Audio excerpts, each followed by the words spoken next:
بسم اللہ الرحمن الرحیم۔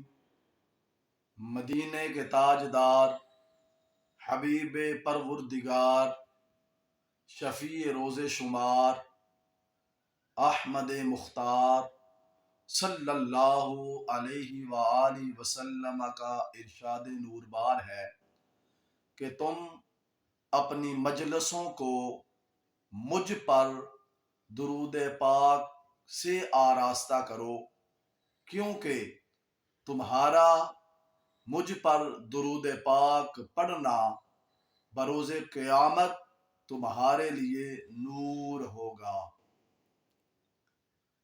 آقا انعامدار، مدینے کے تاجدار صلی اللہ تعالی علیہ وآلہ وبارک وسلم سے ایک شخص نے حسن اخلاق کے بارے میں سوال کیا تو آپ صلی اللہ علیہ وسلم نے یہ آیت پڑھی، خذ العفو وأمر بالعرف وأعرض عن الجاہلین۔ اے محبوب صلی اللہ علیہ وآلہ وسلم، معافی کو اختیار کرو اور بھلائی کا حکم دو اور جاہلوں سے دور رہو۔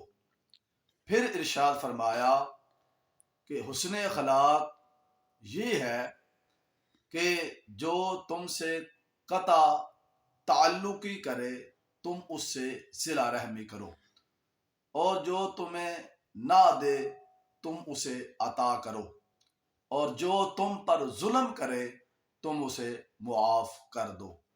حضرت عبداللہ ابن مبارک رحمۃ اللہ تعالی علیہ فرماتے ہیں کہ خندہ پیشانی سے، اخلاق سے ملنا، خو اور بھلائی کرنا اور کسی کو تکلیف نہ دینا، یہ بھی حسن اخلاق میں سے ہے۔